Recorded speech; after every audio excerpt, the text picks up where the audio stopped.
मेरे प्यारे बच्चों, बौद्धिक केंद्र ए इंटेलेक्चुअल सेंटर में आपका स्वागत है। जो भौतिकी का कक्षा 12वीं का जो अध्याय है विद्युत, उसको समझने के लिए हमें बच्चों तत्व, यौगिक और अणु का ज्ञान होना बहुत जरूरी है। तत्व जब दो या दो से अधिक एक ही प्रकार के परमाणु आपस में मिलकर आबंध बनाते हैं तो उसे तत्व कहते हैं। अर्थात जब दो या दो से अधिक एक ही प्रकार के परमाणु आपस में मिलकर आबंध बनाते हैं तो उसे तत्व कहते हैं। जैसे यहाँ पर हाइड्रोजन है तो यहाँ पे कितने परमाणु हैं हाइड्रोजन के? 2, एक ही प्रकार के हैं। अब जैसे नाइट्रोजन है, इसमें नाइट्रोजन की संख्या कितनी है? 2,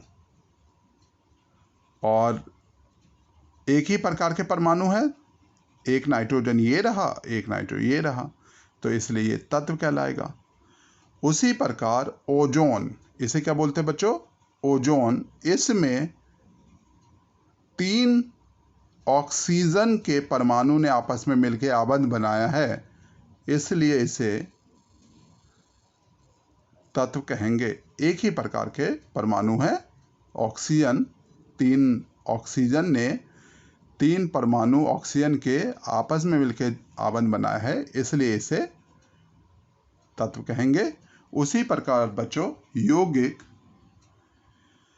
यौगिक में बच्चों क्या होता है कि जब 2 या 2 से अधिक अलग अलग प्रकार के परमाणु आपस में मिलकर आबंध बनाते हैं तो उसे यौगिक कहा जाता है।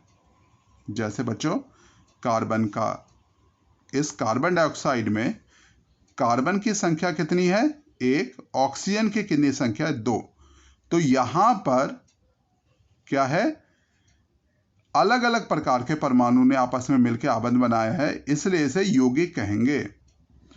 उसी प्रकार बच्चों पानी का देखते हैं। पानी को लिखा जाता है बच्चों H2O। इसके अंदर बच्चों हाइड्रोजन के 2 परमाणु और ऑक्सीजन के 1 परमाणु ने मिलकर आबंध बनाया है,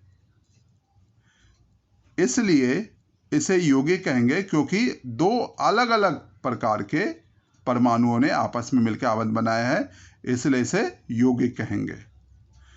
उसी प्रकार बच्चों अणु सभी को कहा जाता है, चाहे एक ही प्रकार के हों, चाहे अलग अलग प्रकार के परमाणु आपस में मिलकर आबंध बनाते हैं तो उसे भी अणु कहा जाता है।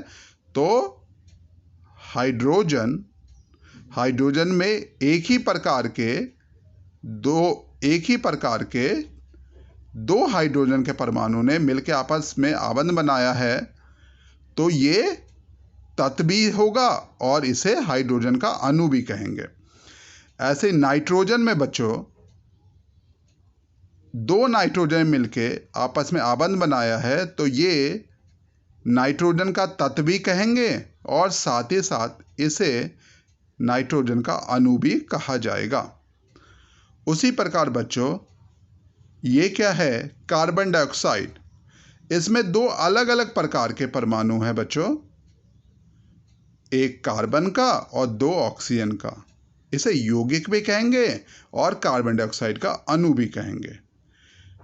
और यहाँ पे बच्चों हाइड्रोजन के 2 परमाणु ने और ऑक्सीजन के 1 परमाणु ने मिलकर आपस में आबंध बनाया है, तो ये पानी का, इसे यौगिक भी कहेंगे और पानी का अणु भी कहेंगे।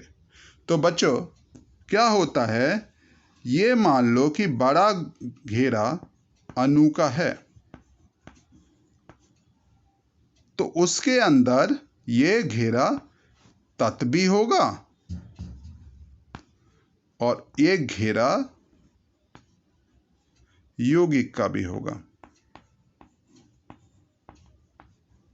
अर्थात तत्व और यौगिक दोनों ही अणु कहलाते हैं। इसका मतलब आप समझिए तत्व अलग है, यौगिक अलग है। तत्व में एक ही प्रकार के दो या दो से अधिक परमाणु आपस में आबंध बनाते हैं। यौगिक में दो या दो से अधिक अलग अलग प्रकार के परमाणु आपस में मिलके आबंध बनाते हैं तो वो यौगिक होता है। लेकिन अणु के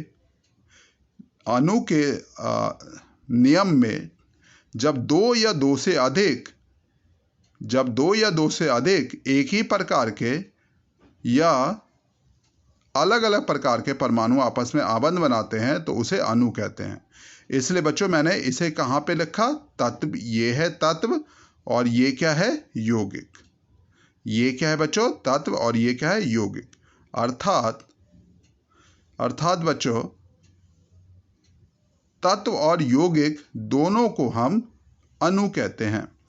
तो ये पानी का अणु है, ये कार्बन डाइऑक्साइड का अणु है, ये हाइड्रोजन का अणु है और ये नाइट्रोजन का अणु है। ये एक ही प्रकार का है बच्चों, ठीक है। एक ही